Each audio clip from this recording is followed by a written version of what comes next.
નમસ્કાર મિત્રો, આપ સર્વેનું મારી યુટ્યુબ ચેનલ SK સ્ટડી ટોકની અંદર હાર્દિક સ્વાગત છે। મિત્રો, કચ્છ જિલ્લા માટે જે ખાસ વિદ્યા સહાયક ભરતીની જાહેરાત કરવામાં આવી છે એ લઈને આજે એક મહત્ત્વના સમાચાર ન્યૂઝપેપરની અંદર આવ્યા છે। શું સમાચાર આવ્યા છે એ જોઈએ એની પહેલાં તમે ચેનલને હજુ સુધી સબસ્ક્રાઇબ ના કરી હોય તો ચેનલને સબસ્ક્રાઇબ કરી દેજો અને ખાસ બાજુમાં આપેલા બેલ આઇકનને પણ દબાવી દેજો, કારણ કે આપણે આપણી ચેનલ ઉપર શિક્ષણ વિભાગને લગતી તમામ અપડેટના વિડીયો મૂકતા હોઈએ છીએ। સાથે સાથે એવા ઉમેદવારો કે જે આગામી સમયમાં ટેટ પરીક્ષાઓની તૈયારી કરવા માગે છે એવા ઉમેદવારો માટે આપણે આપણી ચેનલ ઉપર એક લેક્ચર સિરીઝની શરૂઆત કરી છે, જેની અંદર અત્યાર સુધીમાં લગભગ 14 જેટલા લેક્ચર ચેનલ ઉપર અપલોડ કરી નાખ્યા છે। જેવી રીતે સમગ્ર ગુજરાતમાં મેં રેન્ક 1 પ્રાપ્ત કર્યો, એવી રીતે તમે પણ પરીક્ષાની અંદર સારા માર્ક લાવીને સરકારી શિક્ષક બનવાનું જે સપનું છે એ પૂરું કરી શકો, એ માટે આપણે આ ચેનલની શરૂઆત કરી છે। તો ખાસ યુટ્યુબ ચેનલને સબસ્ક્રાઈબ કરી દેજો અને સાથે સાથે આપણી ટેલિગ્રામ ચેનલને પણ જોડાઈ જજો, કારણ કે આપણે ત્યાં પણ અપડેટની તમામ માહિતી મૂકતા હોય છે। ટેલિગ્રામ ચેનલની લિંક તમને વિડીયોના ડિસ્ક્રિપ્શન બોક્સની અંદર મળી જશે। તો શું સમાચાર છે મિત્રો?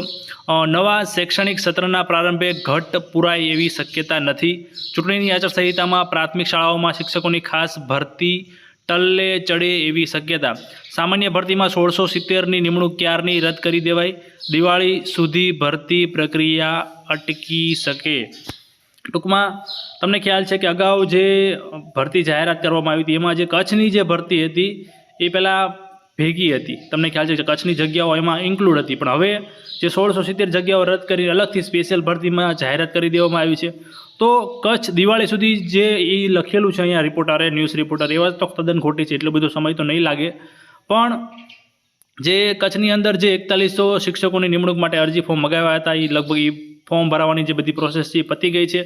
ત્યાંના જે જિલ્લા પ્રાથમિક શિક્ષણાધિકારી છે ભૂપેન્દ્રસિંહ વાઘેલા, એમણે પણ જણાવ્યું હતું કે આચારસંહિતાના કારણે ચૂંટણીના પરિણામ પહેલાં શિક્ષકોની નિમણૂક ન કરી શકાય, પરંતુ મંગાવેલી અરજીની પ્રક્રિયા તો આગળ ધપાવી શકાય। એટલે કે ખાસ અસર આ જે ચૂંટણી જાહેરાત થઈ છે એનાથી નહીં થાય, પણ કદાચ નિમણૂકમાં થોડોક વધુ સમય લાગી શકે છે। નોંધનીય છે કે જિલ્લાની શાળાઓમાં શિક્ષકોની મોટી ઘટ છે।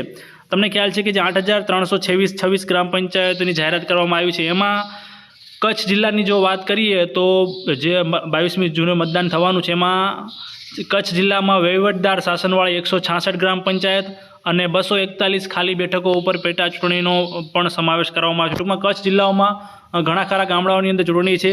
તો ચૂંટણીની આચારસંહિતાના કારણે ચોક્કસથી કચ્છની જે ભરતીની જાહેરાત કરવામાં આવી છે, સ્પેશિયલ ખાસ ઝુંબેશ અંતર્ગત શિક્ષકોની ભરતીની જાહેરાત કરવામાં આવી છે, એમાં થોડી ઘણી અસર તો રહેવાની। આવીને એવી કોઈ પણ અપડેટ માટે આપણી ચેનલ SK અપડેટને સબસ્ક્રાઇબ કરજો અને ખાસ બાજુમાં આપેલા બેલ આઇકનને પણ દબાવી દેજો, જેથી હું કોઈ પણ વિડીયો મૂકું તો તમારા સુધી પહોંચી જાય। ધન્યવાદ।